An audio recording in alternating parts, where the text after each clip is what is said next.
Well, thank you for that introduction, and thank National Grain and Feed Association for the opportunity to speak with you about the official grain inspection system. Okay. Today I want to talk to you a little bit about how it works and what's the difference between official inspection and other inspection services. So 5 of the questions I want to really go over with you today. Are you able to hear me when I turn my head like that? What is the official system? Can the inspection procedures be tailored to my needs? What makes the official system different? What if you don't like your results? And where can I find the official inspection people to provide the service? So let's talk about the official inspection service. It's sanctioned by USDA, GIPSA, which is Grain Inspection, Packers, Stockyard Administration. Okay. So there's 35. Yeah, we got the right one. Okay. This is 35 private agencies in 12 states that make up the system. 5 of those states are also designated to inspect ship lots at export locations. And those 5 states will be Alabama, South Carolina, Virginia, Washington, and Wisconsin. Wisconsin only has a location at the port of Superior. They don't provide any domestic inspection at all. All other states do provide domestic inspection. And then all the other ports are actually serviced by GIPSA employees themselves. Okay. Inspections performed in 2015 fiscal year. Our fiscal year would run through October through September. Official agencies did 3.4 million inspections, and GIPSA employees did 90,000. Okay. So if you break that down into the volume of grain, official agencies did 22.2.9 million metric tons, where GIPSA employees represented 82.4 million metric tons. So the main difference in that is the GIPSA employees doing an export or doing ships. And the rest of us with the official system, we're doing anything from trucks, containers, rail cars, barges, much smaller amounts. So in the end, it's just started saying that the official agencies are doing the bulk of the work where GIPSA is doing their export, and they also have the supervision. And roughly just a little over 2,000 official agency licensed personnel perform this function during each year. Okay. How agencies are approved. They're either designated state or private agencies that provide domestic grain inspection weighing services. They're designated up to 5 years. It used to be just 3 years. With the last reauthorization by Congress of the United States Grain Standards Act in 2015, they changed it up to 5 years. And a lot of that has to do with, we have our own quality management systems, or as a lot of you guys would refer to an ISO system, that we're supervising ourselves in so many ways, and then they're actually coming back and proving, we're just proving to them what our internal audits are showing. So we're more and more becoming self-sufficient on that end of it, where we're still getting a lot of supervision from them on the grain, one-to-one, they're checking our samples to see if we're getting the same answers as they are in results. GIPSA also delegates states, as I talked to you about the export vessels, and those were the states that I had mentioned before. And now they are also up for a 5-year review, and they are formally reviewed also. They weren't always in the past. So with the passing of the last United States Grain Standards Act, they're also under the same rules, all the same rules. Designation process. The process of becoming a designated official agency is stipulated in the United States Grain Standards Act.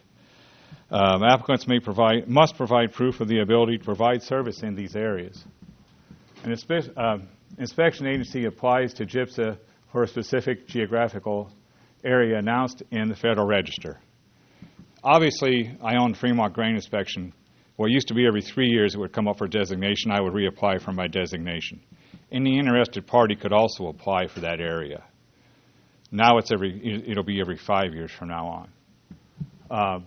And then it basically would be the customers that I service that would have a comment possibly about my service, whether or not they wanted it or they disagreed with our service. If more than one agency applies, I didn't mean to interrupt you. I have a quick question. Yeah. So 5 years until that 5 years is up, or do they start? No, they can only come in at those designation periods at the 5-year. The only thing that would really change that is if my agency wasn't performing well enough, they can actually take your designation away early. You know, they can go back. So, you know, if you had a, you know, they have recourse. Good question. But if more than one agency were to apply for, say, my territory, then it would be listed again in the Federal Register up for comment, and then GIPSA would, in the end, decide which one of the applicants was best to serve the customers and the system.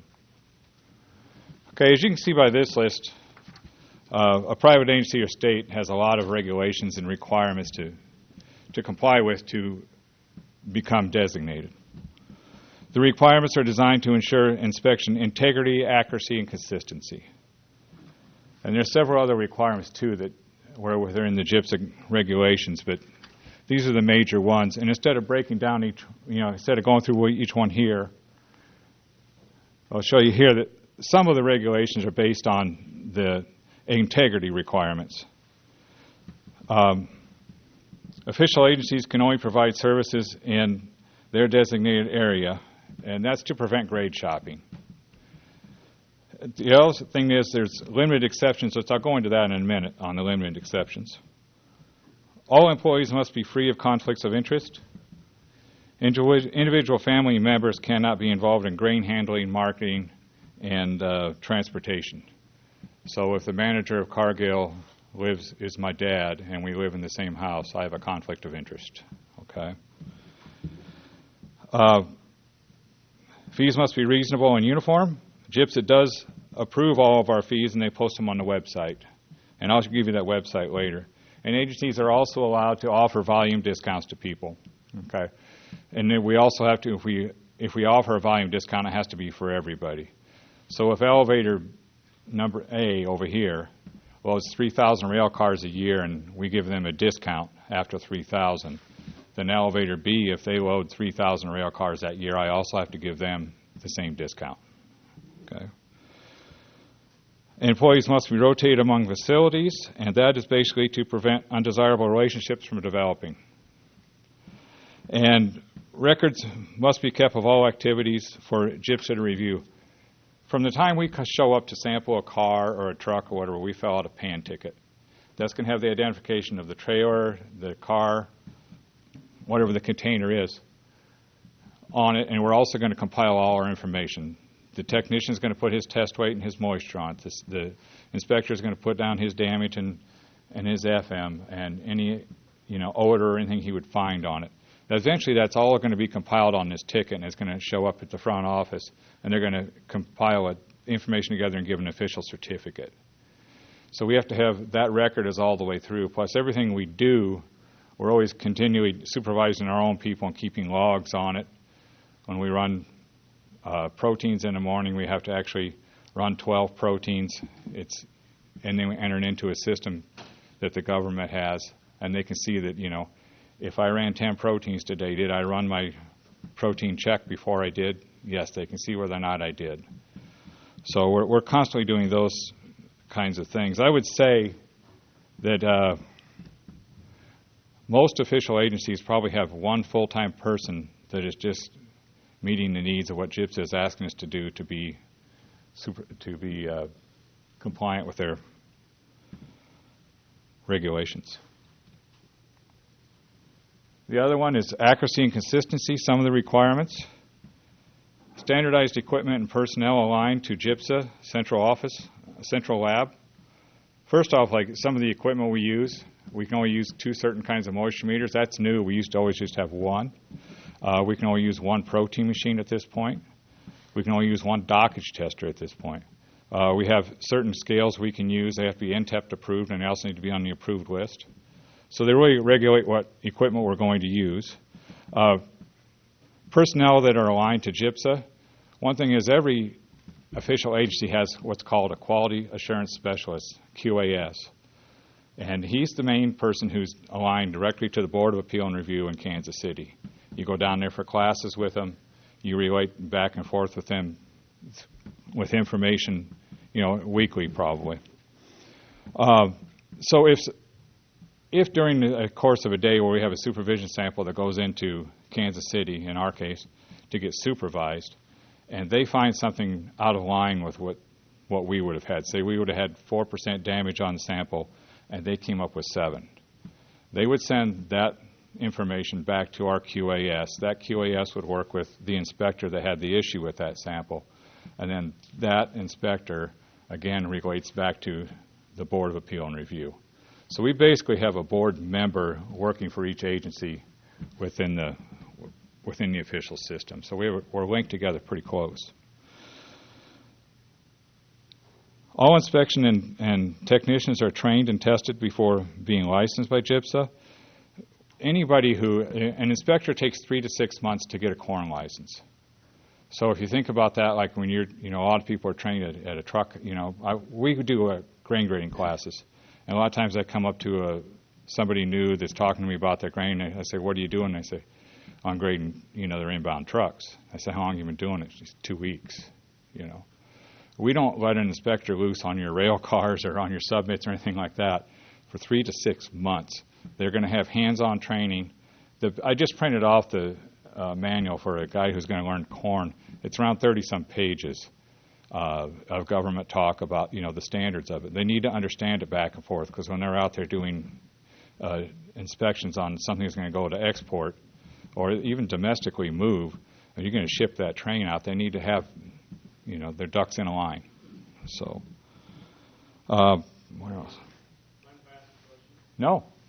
How often are you sending samples to Kansas City, and what's the frequency that they are monitoring or regulating you as an inspection agency?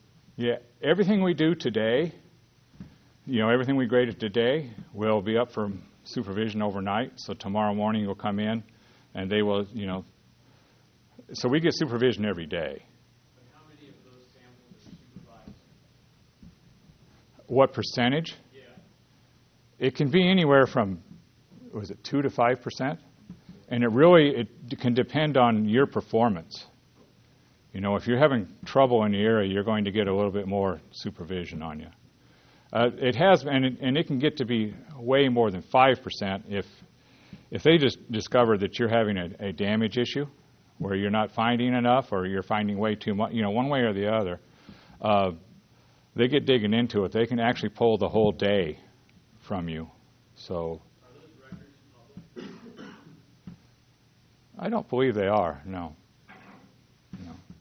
We're glad to share with you a lot of times, if you individual agencies, I won't speak for everybody else, but I'd be glad to share with you what I get back from my SIMs and our steps, which is our supervision, what my percentages are, and the graphs they send me. In fact, we like to brag about what we can do, We outperform the moisture machine in our percentages, So, you're welcome. So, and also with that, all inspectors are relicensed every 5 years. And do they have to take the test over every 5 years? No. But if they're showing the ability through supervision that they're doing a good job, and they have all their, everything in line, that they have to still reapply every 5 years. So they are reviewed on that. Results are subject to daily monitoring. That's kind of what we were just talking about. Yes, sir. Are you required to communicate discrepancies to the companies you're grading for? No. We're not required to, but I can tell you that if I have an error, a lot of times I'll talk to them about it.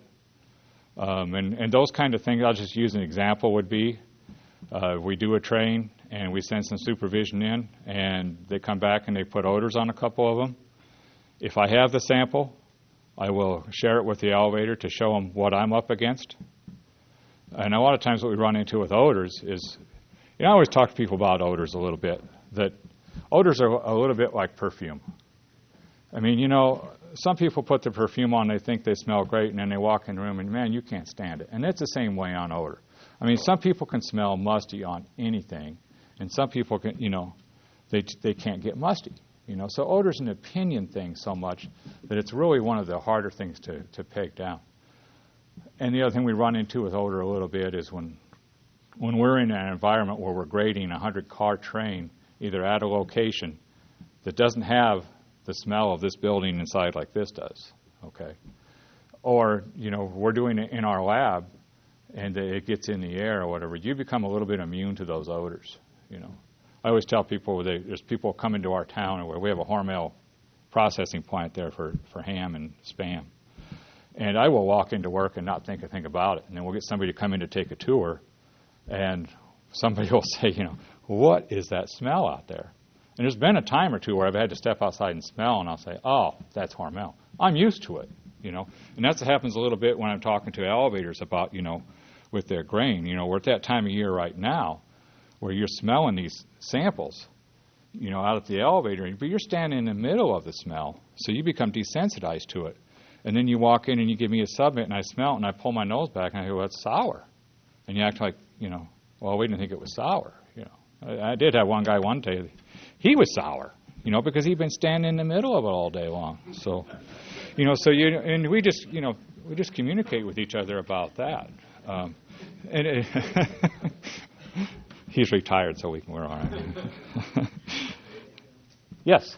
So I understand, you have two inspectors on site, and one of them calls it sour. Does the other one have to call it sour too for it to be? It has to be majority, doesn't it? We do it by majority, and if there's two, we tell them to work it out. Are your technicians then like tiebreakers, or are they? They can be. Yes, they can be. So they are fully licensed then to help. Well, a technician and a sampler would also be tested for odor. So they should be able to distinguish, musty, sour, COFO. COFO is commercially objectable foreign odor. Anything that grain shouldn't smell like. If it smells like diesel fuel, if it smells like cinnamon, it can smell good, it can smell bad. But if it doesn't smell like corn, it's COFO. And if we're in the office, we'll hand it around. We had on odor. I use it, but at the same time, there's a certain line you're trying not to cross a lot of times. But there used to be an old government guy that was in Omaha, and he was training me, and when I was taking my license or whatever, and I told him one day that I said, it smells a little bit musty to me. And he said, well, you know what, Dave? That's like being a little pregnant. So that's their view on things, to be honest with you. So, they have a tough line. We always try to relate, we share information with you guys as much as we can about what's going on. Okay, where are we? Reauthors, we're recognized as the authoritative inspection by the National Grain and Feed Association by their trade rules. And basically that's, because we have so many requirements and our integrity and our accuracy and consistency that that's where we get on that. Geographical boundary exceptions, I told you we'd get back to that real quick. Timely service, that's if the assigned agency cannot perform the service within 6 hours, they may request that the service be provided by another agency if GIPSA approves. The key thing about that is GIPSA needs to know about that intention by 2 o'clock the preceding business day. So if it's on a Sunday afternoon, if it's 5 o'clock and it's noon on Sunday, you find out you're going to have a train and the agency's having trouble getting there within 6 hours, GIPSA's not going to answer their phone on Sunday. So most agencies will try to get something worked out. If we'll try to get you a sample or something. But barge probe service, any official agency can provide barge probe service. You're going to probably do that in the area where they're at. You're not going to call me to go over to Mississippi to probe a barge. So, written agreements. If an applicant requests that an adjacent agency and both agencies agree, then it will just automatically be granted. GIPSA will go along with that. Then there was one other one, an exception. Yeah. How much heads up do we have to give you? Right. Oh, well, I would say 99% of the time that train's coming within a day or two. Our customers are really, we encourage them, hey, as soon as you start hearing about that train, a lot of times they're telling me, I've got a train coming. They're saying it's going to be, it's Wednesday. They're saying it's going to be Sunday right now. It's not unloaded yet. I'll keep in touch with you, you know. That's the kind of stuff that works best. The kind of stuff that gives us nightmares is because I know you're all dealing with, you know, maybe 2 or 3 shuttle trains headed your way in maybe a month's time. I'm not sure what your location is. Here, we've been busy. We've had 7 shuttle trains in 3 days sometimes. And we're just trying, you know, and you know how shuttle trains, they don't all land according to the railroad's time a lot of time. So as much notice as you can give, the better. And we understand sometimes trains get traded around, and all of a sudden you get one turned towards you that was going to go toward any other locations. Just do your best, you know. I don't know of many official agencies out there that aren't, that 6 hours is really not even an issue for them. But if it is, you talk to the agency, or you can also talk to GIPSA about it. So. Oh, okay, the other thing I was going to talk to you about real quick was there used to be a provision about the 90 days. If you didn't have service for 90 days, you could actually ask for an adjacent agency to possibly service you, and they would approve it or not. And they outlawed that. Congress didn't reauthorize that at all in 2015. So it's been eliminated. And the last exception there would be is submitted samples. You can take them to any agency you'd like to. So if you ever get confused about that, even though Jimmy's in the room, you can always send them to Fremont, and I'll figure out what to do with them for you.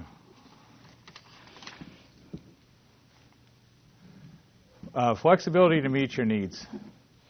Official agencies can tailor an inspection plan for you, and commercial inspection has become a big thing.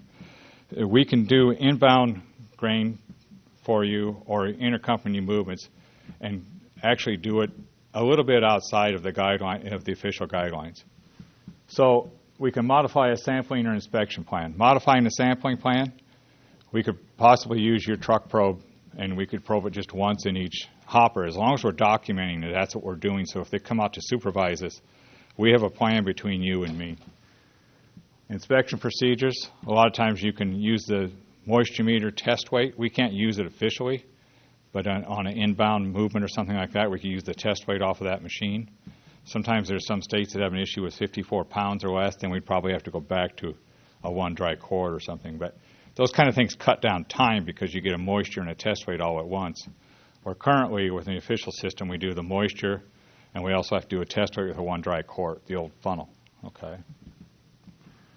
And the other inspection procedure, a lot of times it has changed, is for corn we do a 250-gram portion for damage.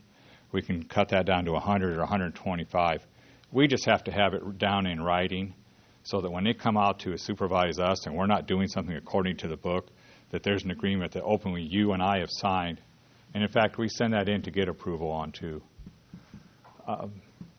We still have to use certain equipment. File samples may or may not be maintained. You probably don't need a bunch of files if you're taking in number 1 and 2 grain, but the damaged ones you'd want to keep. And certificates may or may not be issued. And how big of a deal is commercial inspection plan? It's 41% of that $3.4 million I talked about at the start last year. So, it's a big deal.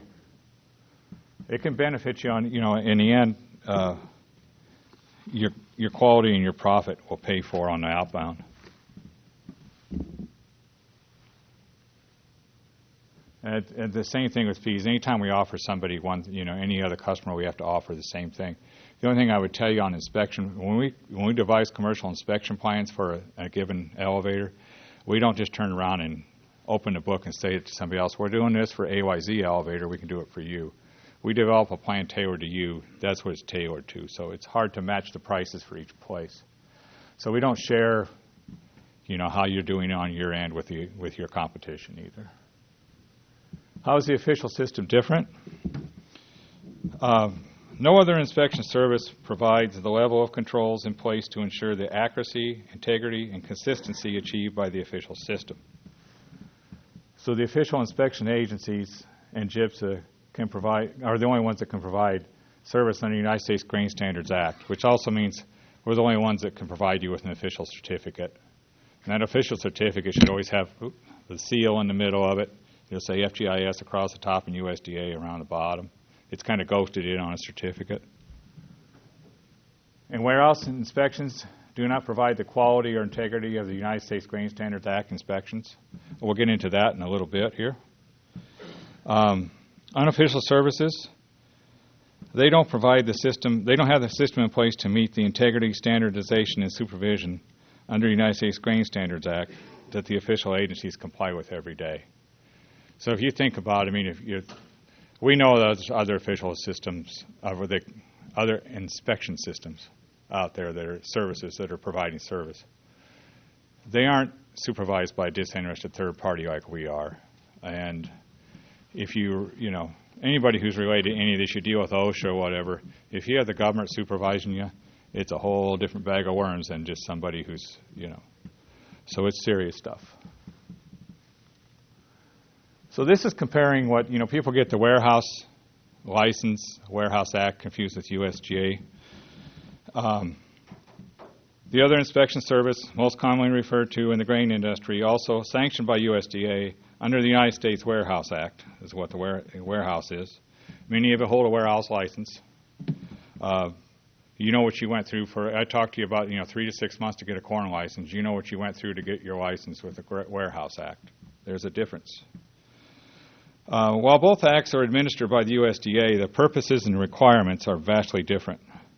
And I basically have to read these two lines to you because they're so good, I couldn't memorize them. So, the United States Grain Standards Act is a standardized system to impartially, accurately, and consistently inspect and describe grain quality to facilitate trade between buyer and seller.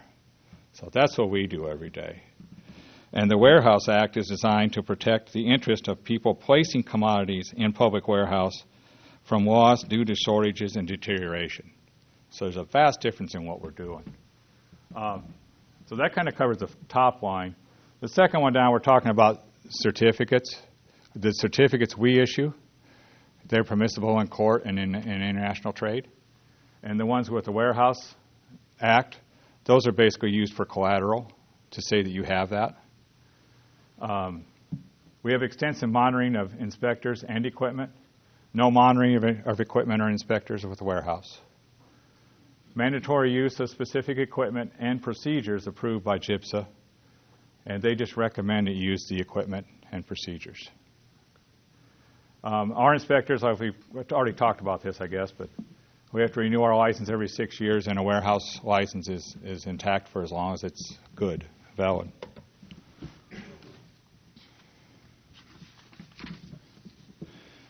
Okay, although this never happens, we're going to go into it. You don't agree with my results. Does that ever happen? Okay. Well, there's 3 things you can do. One's a reinspection, which is the same agency that provides you is going to do that inspection. The other is an appeal inspection, which is conducted by GIPSA, the field office that supervises me. Or the third one's the Board of Appeal, which will go to Kansas City. So we'll break this down a little bit, and I'll get into it. It's going to look like, oh, my God, this is what happens when I call a reinspection. So to call a reinspection, any interested party can request a reinspection, provided by official agency that provided the original. Only one reinspection can be provided. Can be provided on a single factor grade or other criteria such as protein, and can be performed on a file sample or new sample. And as you read down there, it says, new sample must be obtained by the same method. So if we ran an automatic or a DT sampler on the rail car, as far as a reinspection, you're kind of locked into a refile, or we can reprobe that car for condition, which would be insect or odor. Other than that, there's not a lot of recourse other than reloading the car. The lot must be in the same location it was originally inspected unless both parties in writing agree. That'd be buyer seller. Request must be made by the end of the next business day after the original service was provided. Must be performed by another individual if possible.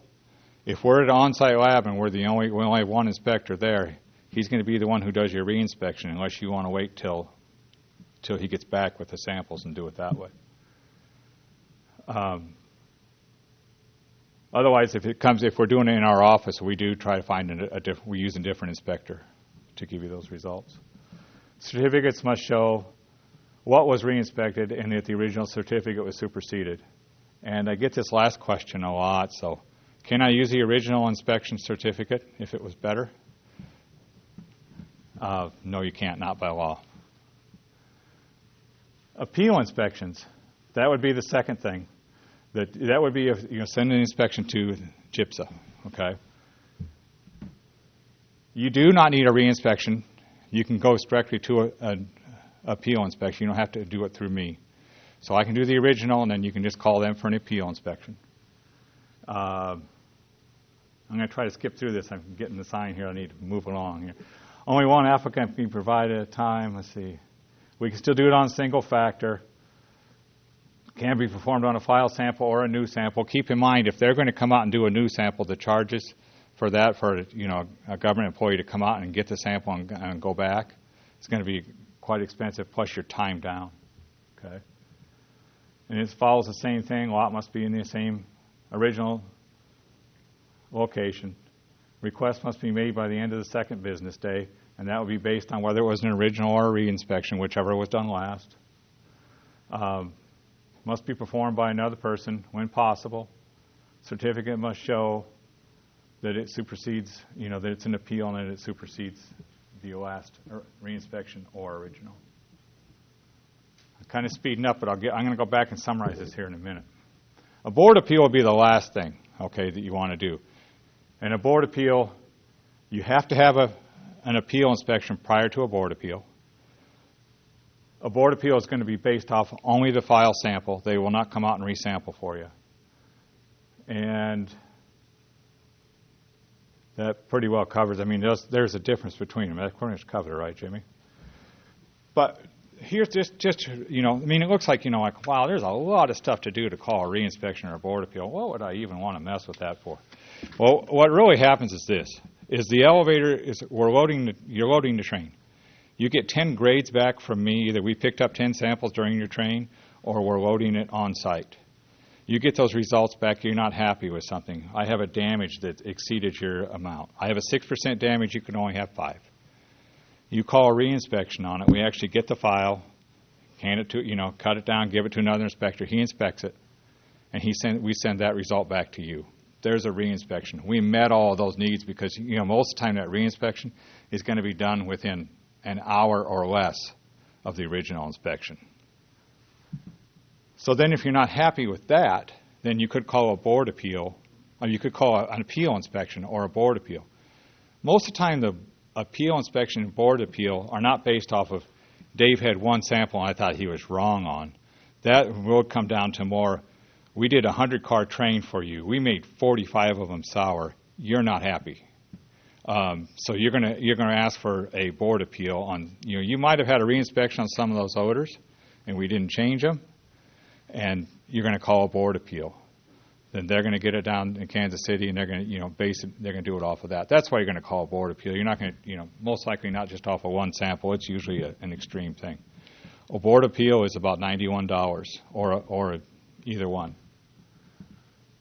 Board appeal or an appeal inspection. And that would be also the same thing. The last time I remember anything in our office going to a board appeal was when we had wheat that was being shipped out was coming out mixed. They didn't like my mixture. They picked it down. It was in Omaha at that time. That would have been an appeal inspection in Omaha. They didn't like their answer. Then it went to board appeal. Okay. The other option is new inspections. A new inspection would have to be the original inspection. A new original can be performed. I lost my note here. New inspections are used many times when the shipper decides not to request a reinspection appeal or a board appeal. Generally, it's simpler and quicker to dump a rail car and immediately reload for a new inspection. Okay. The other thing you can do a lot of times, we'll get somebody who loaded an automatic. They go to the car through an automatic. They say, can you come out and probe it, see if the damage changes? I want a new sample. And the only way we can do that is if you change the identity of that lot, and that would be removing some of the grain or adding some grain. Well, remember, that right away changes your weight on your car, too. So a lot of times that option doesn't work. And the other option is that you'd have to wait 5 days for that first inspection to lapse in time, okay? So like I said, most of the time what comes down to is it's easier to reload. You're working on a 10 to 15-hour schedule with these shuttle trains. If I've confused you, or if you have any more questions about the appeal inspection process, you can always contact your local office for assistance, or GIPSA has on their website the Directive 9170.15. It's a lot easier to call an agency or to call GIPSA to talk to them about it. Or you can find this on their website, which it's usdagipsa.gov is their website. Okay. And did everybody get a handout of this or not? But this is also on the website if you go to this map. And what it basically shows is everybody's territory is on there, okay? And they all got a number next to them. So that kind of gives you a breakdown. If you get transferred to a new location and you don't know who your official agency is, you can go to the website and look at the map. You can also call an official agency, or you can call GIPSA, and we'll try to help. We've helped guys that were several states away try to figure out where they are at, and it's not that hard to do. If you're interested at all, we're number 12 on the map, but our customers say we're number 1 in their hearts. And with that, any questions?